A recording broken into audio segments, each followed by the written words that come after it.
Lorsque je vous dis à chaque fois que les gars, le monde dans lequel nous vivons, nous sommes dans un monde de rapport de force, nous sommes en plein dedans. Ce que je vais devoir partager ici avec vous, c'est la démonstration vraiment du rapport de force.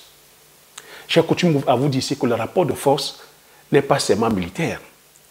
Le rapport de force aujourd'hui, dans ce monde dit moderne, on n'a plus besoin que des armes pour venir s'affronter de façon militaire. Le rapport de force est économique. Je vous le dis ici à chaque fois. Le rapport de force est sur plusieurs plans, culturels, technologiques, scientifiques, je dirais même sur la culture. Et ce que les Chinois sont en train de nous démontrer, il y a quelques jours, depuis l'avènement de Donald Trump, c'est un rapport de force magistral. Tu sais que Donald Trump a été élu président des États-Unis d'Amérique. Il y a quelques semaines là, il a pris ses fonctions. Et lors de sa prise de fonctions, j'ai fait exprès de vous partager ici la vision de Donald Trump pour les États-Unis d'Amérique. Lors de son investiture, il a expliqué à ses concitoyens les différents son parchemin. Que pendant sa campagne électorale, le fait qu'il soit qu'il a été victime d'un attentat et que Dieu lui ait donné vie sauve, c'était un signe pour qu'il vienne changer l'Amérique. Et comme il arrive là, c'est l'âge d'or de l'Amérique qui commence. Il a commencé à déployer comme ça une multitude de lois. Déjà, avant que Donald Trump n'arrive, le gouvernement de Joe Biden avait déjà bloqué TikTok. Tu sais que TikTok, c'est une plateforme chinoise. Et TikTok, tu vois, pourquoi est-ce que le gouvernement américain bloque TikTok? Parce que TikTok vient occuper justement le terrain. TikTok occupe le terrain comment? En pesant économiquement, sur l'économie américaine. Et TikTok, c'est une plateforme qui appartient aux Chinois. Et tu sais que entre les États-Unis d'Amérique et la Chine, il y a cette guerre. Donc, le gouvernement de Biden a bloqué TikTok. Quand Donald Trump lui arrive, il débloque TikTok, mais la condition qu'il impose, c'est qu'il faudrait que TikTok vende ses parts à un investisseur américain. Donc, il faudrait que l'Amérique détienne 50% des parts de TikTok. Est-ce que tu vois un peu le rapport de force? Parce que quand TikTok appartenait à 100% aux Chinois, les Chinois pouvaient faire de TikTok avec la liberté de diffuser les informations qu'ils voulaient. Voilà le rapport de force. Hein? Et je te dis ici qu'on peut te dire que l'influence se fait par quoi? L'influence se fait par les médias. La guerre aussi est médiatique. En ayant une plateforme qui permet de diffuser les informations, tu vois que cette plateforme-là peut venir diffuser son idéologie. Nous sommes dans un monde d'idéologie. C'est pour ça que je demande à chaque fois que nous, les Africains, quelle est l'idéologie que nous avons? Donc tu vois, en ce moment, qu'il y a énormément de tensions sur le plan du jeu politique, du jeu économique. Avec une plateforme comme TikTok, les informations que les Américains ne veulent pas que le reste du monde sache, ben TikTok, comme TikTok a cette liberté-là, TikTok diffuse ces informations. Certaines informations qui sont sanctionnables sur d'autres plateformes, ayant un penchant idéologique occidental, TikTok a cette liberté-là de laisser ces informations se diffuser et que le reste du monde soit au courant. Ce qui dérange donc les puissances occidentales et ce qui dérange énormément les Américains. C'est pour ça que Donald Trump a demandé qu'il faudrait que les Américains aient 50%. Est-ce que tu vois un peu le rapport de force? Donc quand tu viens imposer ça aux Chinois, les Chinois, qu'est-ce qu'ils pensent en retour? Les Chinois aussi en retour, ben, ils ne vont pas rester là. Ils ne vont pas dire oui, les Américains nous ont sommé, t'as dit que 50%, bon, ils vont faire les timides. Ils disent ok, d'accord, ils restent là. Aussi, ils répliquent. Ils répliquent en taxant. Et Donald Trump ne s'est pas arrêté là. Donald Trump a augmenté les taxes en disant que tout ce qui va rentrer aux États-Unis sera, c'est-à-dire que, surtaxé. Il est allé même, c'est-à-dire que, traiter les Occidentaux, les Européens, de mauviettes, que les Chinois, c'est-à-dire que, sont en train d'amer le pion sur les voitures électriques. Donc, tu vois, il y a cette guerre qui est économique. Et qu'est-ce que, c'est-à-dire que les Chinois, comment est-ce que les Chinois ont réagi? Les Chinois, c'est-à-dire que derrière, ont répliqué par la manière douce, mais la manière forte, en développant, c'est-à-dire que la technologie, c'est-à-dire que sur le chat GPT, donc l'intelligence artificielle. Ils ont sorti en un temps record leur intelligence artificielle au nom de DeepSeek. Je te laisse aller faire les recherches. DeepSeek. Dès que cette intelligence artificielle est sortie, ça a ébranlé l'économie, c'est-à-dire américaine. Ça a ébranlé, c'est-à-dire que c'est-à-dire que les bourses, toutes les compagnies, c'est-à-dire que qui étaient cotées en bourse, qui avaient le développement sur OpenAI, le chat GPT américain, la bourse a chuté. La bourse a chuté. C'est pour ça que je vous parle ici à chaque fois. Faites attention avec ces nouvelles technologies. Que c'est des technologies qui sont aujourd'hui très fragiles. Tu ne peux pas investir dessus. Tu vois que ChatGPT, OpenAI a investi plus de 50 milliards de dollars pour développer le ChatGPT américain. Les Chinois sont venus avec 2 millions de dollars, ont développé DeepSeek, mais qui délivre une performance de qualité dépassant même ChatGPT. C'est ce qui se dit. Les spécialistes, c'est-à-dire que là, ceux qui sont dans ce système d'intelligence artificielle, valident que la qualité de DeepSeek, la qualité d'intelligence artificielle chinoise est nettement, c'est-à-dire que mieux que le ChatGPT américain, sur lequel on a dépensé plus de 50 milliards de dollars, sur lequel, c'est-à-dire que c'est énergivore. Ça demande énorme, c'est tellement, c'est-à-dire que énergivore. Et je vous parle ici à chaque fois de l'énergie.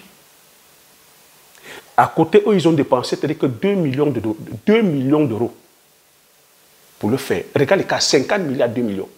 Ça vient saper aussi, c'est-à-dire que la prospection, c'est-à-dire que les Américains, tu as vu que lorsque Donald Trump a fait son investiture, tu avais autour de lui les Mark Zuckerberg, tu avais Elon Musk, ils avaient leur projet, c'est-à-dire que de la station spatiale, Star Wars, qui avait un budget de près de 500 milliards de dollars. 500 milliards de dollars. Voilà comment le ChatGPT chinois vient saboter, vient mettre KO un investissement de plus de 500 milliards de dollars. Avec 2 millions d'euros, ils ont produit une intelligence artificielle, une technologie qui vient détrôner une autre technologie sur laquelle on a dépensé plus de 50 milliards de dollars. Moi, qu'est-ce que tu as dit que ça m'enseigne? Pourquoi je te parle de tout ça? Je te dis ça pour que tu comprennes dans quel monde nous sommes. Je te dis ça pour que tu comprennes pourquoi à chaque fois je te parle de rapport de force. Moi, ce n'est pas cette technologie artificielle qui m'intéresse. Je m'en fous. Je sais déjà que nous sommes dans un monde de rapport de force. Mais c'est à toi que je sais, aux Africains que je viens te dire que voilà, envoyer ce message. Lorsque ChatGPT est sorti, tous les Africains t'ont dit qu'on ne joue que par ChatGPT. À moi de poser la question. Cette technologie ChatGPT, qu'est-ce que ça apporte dans le contexte africain? Qu'est-ce que ChatGPT apporte dans le contexte africain? Et moi, je peux te dire les dégâts que ça peut créer dans le contexte africain. Parce qu'il ne faut pas oublier que c'est celui qui a fabriqué cette technologie qui a le contrôle sur cette technologie. C'est celui qui a fabriqué la technologie qui a le brevet sur la technologie. C'est celui qui a fabriqué la technologie qui a la paternité sur cette technologie-là. Et c'est celui-là qui, cette technologie, c'est-à-dire que suit un canevas, il y a une idéologie. Et c'est comme ça qu'on fait pour nous contrôler à travers cette technologie-là. Donc tu vois que si les Américains ont refusé TikTok, ont bloqué TikTok, c'est parce que TikTok ne partageait pas leur idéologie. C'est parce qu'ils voulaient avoir le contrôle sur TikTok. Donc tu vois que chaque intelligence artificielle qui viendra, que ce soit ChatGPT, avec OpenAI, que ce soit DeepSeek, c'est pour véhiculer leur idéologie. Donc, il faudrait qu'à un moment donné, que nous, les Africains aussi, qu'on puisse développer telle que notre technologie. C'est pour ça que j'ai fait une vidéo que l'Afrique ne pourra que se développer lorsqu'on pourra développer notre technologie et notre science propre à nos réalités. Propre à nos réalités. Sinon, si vous êtes là à utiliser ChatGPT, OpenAI avec OpenAI ou ChatGPT, DeepSeek, ça ne répond pas qu'au contexte africain. Ça ne répond pas au contexte africain dans la mesure où est-ce qu'ils ont l'ensemble des données propres à l'Afrique? Peu importe le métier que tu fais, est-ce que tu dis que ça peut répondre à tes demandes? Si tu demandes, par exemple, si tu es par exemple agriculteur et exerçant en Afrique, est-ce que ça peut te dire que répondre aux différentes contingences que tu traverses? Si tu es comptable en Afrique, est-ce que ça peut te donner l'ensemble des données dont tu as besoin, c'est-à-dire que sur le sol africain? Si tu es comptable, est-ce que ça peut te donner l'ensemble des données? Et tu vois que lorsque tu commences à pousser le bouchon un peu plus loin et que ça commence à aller vers une certaine idéologie, attaquant, c'est-à-dire que leurs intérêts, ben, ça va t'aiguiller ailleurs. Ça va t'aiguiller ailleurs. Donc, d'où ma question ici, de te dire à chaque fois que le vrai secteur qui ne connaît pas de fluctuation, c'est le secteur de l'agriculture. Et qu'aller faire de l'agriculture de façon, avec une philosophie telle que d'agriculture, d'agroforesterie ou d'agroécologie, qui demande moins de technologie, qui demande moins de mécanisation. Je te parle à chaque fois du coût de production. Regarde, eux, ils sont allés développer une intelligence artificielle à 50 milliards de dollars. Les Chinois viennent les casser en produisant une intelligence artificielle à 2 millions d'euros. Regarde le gap. Et une intelligence artificielle qui respecte l'environnement, qui est moins coûteuse et demandeuse en énergie. Et tu sais aujourd'hui que le conflit, la guerre aujourd'hui, c'est sur les énergies. Et c'est pour ça qu'à chaque fois, je ne fais que te dire, faisons attention lorsqu'on va faire de l'agriculture. Faisons attention à l'énergie. Faisons attention aux différentes énergies fossiles parce que c'est ça qui vient gonfler la doise. Je ne sais pas si cette intervention, avec cette intervention, tu essaies de comprendre lorsque je parle du rapport de force. Donc, lorsque tu vas donc produire le poivre, tu ne dépends que d'aucune entité. Tu crées ton système. Lorsque tu vas produire une culture comme le poivrier, il n'y a pas la mécanisation. On a l'expertise, on a les semences, on a le savoir-faire, nous avons le savoir-faire faire, nous avons le marché et on peut impacter aussi avec. On peut impacter l'Occident avec. Voilà un véritable rapport de force. Lorsque tu vas produire le panier à huile, voilà un vrai levier de rapport de force parce que le panier à huile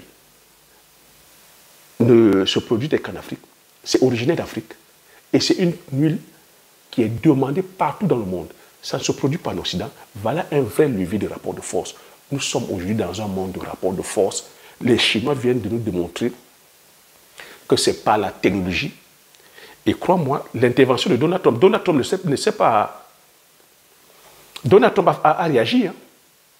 Donald Trump a réagi pour te dire combien de fois il prend au sérieux la menace.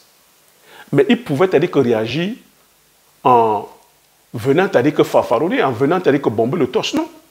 Il a pris au sérieux. Il a dit, il respecte les Chinois. Les Chinois, tels que viennent de sortir une technologie, telle qu'on le dit, plus performante que ChatGPT OpenAI, moins coûteuse, ben, on ne peut que s'en inspirer. Lui, il sait que l'Amérique a des meilleurs scientifiques, aux scientifiques américains de se mettre au travail. Parce que si les Chinois ont pu sortir avec une technologie moins coûteuse, ben c'est vers là qu'on se doit d'aller. Tu entends l'intelligence? On peut l'aimer ou pas. Il a peut-être vite parlé. Mais c'est ça aussi un entrepreneur. Il a compris que dans ce monde-là, c'est coup pour coup. Coup pour coup. Et là, il a pris un bon coup. Mais en tant que grand stratège, Il a été fair play. Il a compris qu'ils se doivent d'apprendre des Chinois. Et il sait aussi que les Chinois ont des très grands scientifiques. Donc tu vois, et c'est comme ça que Donald Trump a fait pour limiter un peu la casse. Mais c'est jusqu'à quand? Parce que le coût des entreprises, c'est-à-dire que voilà, d'intelligence, c'est-à-dire que, artificielle américaine, c'est en train de chuter. Tous ceux qui avaient investi dans le ChatGPT américain, ils sont en train de perdre les parts de marché. C'est ça les affaires, les gars. C'est pour ça que je vous dis ici que nous ne sommes pas dans un monde de bisounours.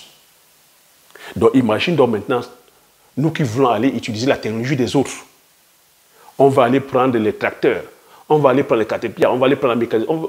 Mais en allant prendre la technologie des autres, c'est un rapport de force, c'est un vœu de faiblesse. Et vous savez que c'est celui qui a fabriqué cette technologie qui a le contrôle. Il y a ce qu'on appelle l'obsolescence des appareils. Il peut te vendre une machine, il programme, c'est-à-dire que la durée de vie. Il peut programmer la durée de vie pour 2 ans. Tu utilises pendant 2 ans, ça tombe en panne. Comme ça, tu viens encore acheter. Il peut là-dedans, c'est-à-dire qu'aujourd'hui, avec la technologie, faire des programmations, contrôler, c'est-à-dire que contrôler ta production. Savoir combien tu produis. Si c'est un secteur qui est juteux, eux, ils viennent installer carrément les usines dans ton pays pour te dominer. Ils peuvent mettre des caméras, des micro-espions pour pouvoir, c'est-à-dire que copier la technologie, c'est-à-dire que le process pour certaines industries, c'est-à-dire que stratégiques, sensibles. Ils peuvent mettre des processeurs qui vont copier, qui vont nous espionner, qui vont espionner le process. Et c'est comme ça qu'ils pourront copier. Mais à qui est-ce que je parle? Est-ce que ces affaires-là, est-ce que nous sommes assez matures pour comprendre ça? Lorsqu'on va acheter les appareils, les machines, ils sont capables, c'est-à-dire que de truffer ces machines-là, c'est-à-dire que de beaucoup de micros, de processeurs espions, pour pouvoir, c'est-à-dire que dénicher, c'est-à-dire que, je veux dire, savoir le process. On a plusieurs, c'est-à-dire que voilà, des industries stratégiques sur lesquelles on se doit d'avoir le contrôle. Mais si nous ne sommes pas là à fabriquer nous-mêmes nos machines, à développer nous-mêmes nos technologies, ben, on ne pourra pas avoir ce rapport de force-là. Parce qu'eux, ils seront à même de fabriquer les machines, nous donner les machines, mais dans ces machines-là, ils auront tout le process. Parce que ces machines-là, étant, c'est-à-dire que partout où ils sont, que ce soit en Chine, que ce soit aux États-Unis, que ce soit en Occident, ils pourront avoir, c'est-à-dire que le feedback de tout ce que nous faisons, même si nous sommes en Afrique. C'est possible, les gars. C'est de la technologie. C'est de la technologie. Donc, quand on veut, on sait qu'on est dans ce monde aujourd'hui de rapport de force, on fait attention. On fait attention. Et voilà le message que les Chinois nous donnent. Les Chinois nous donnent ce message-là, que nous sommes dans un monde de rapport de force. Quand Donald Trump, elle est là, il sort ses lois, les Chinois aussi appliquent. Ils sont venus que faire chuter. Donc, à moi de te dire maintenant, donne-moi ton avis dans les commentaires. Je t'invite aussi à aller te renseigner. Et je continue à te répéter ici que le seul secteur qui ne connaît pas la crise, même en temps de crise, c'est le secteur agricole. Qu'on a inventé ChatGPT, ChatGPT, que DeepSeek, OpenAI, peu importe. Le seul secteur qui ne connaîtra pas de crise, c'est le secteur agricole. Et la culture qui va te mettre au firmament, c'est la culture du poivrier. Tu n'as pas besoin de ChatGPT pour aller cultiver ton poivre. ChatGPT ne viendra pas te retourner. Et là-dessus, quand tu es là-dessus, 1 hectare, je te dis 130 millions, 2 hectares, tu multiplies, et c'est une connaissance que tu as comme ça, c'est-à-dire que voilà, à vie. Et si tu veux donc aller plus loin, et que si tu veux aussi aller produire ce poivre-là, regarde sous la barre des description, je continue à te dire, regarde sous la barre des description, prends la formation, reviens me retrouver et qu'on se mette à travailler ensemble. Il n'y a que les visionnaires qui pourront comprendre le message que je donne. Et depuis la création de cette chaîne, je vous parle de stratégie, je vous parle de rapport de force. Voilà le bel exemple. Je ne sais pas comment je peux encore vous expliquer ça. N'allez pas vers ces histoires tendances. ChatGPT, OpenAI, DeepSeek, ce n'est pas conçu pour nous. Ce n'est pas fait pour les Africains. c'est fait, c'est-à-dire que pour eux, avec une idéologie propre à eux. Sur ce, j'espère que vous avez bien compris, que ceux qui ont les oreilles comprennent. Je ne peux pas te décaler plus loin. Sur ce, je vous dis merci. À la prochaine vidéo. Ciao.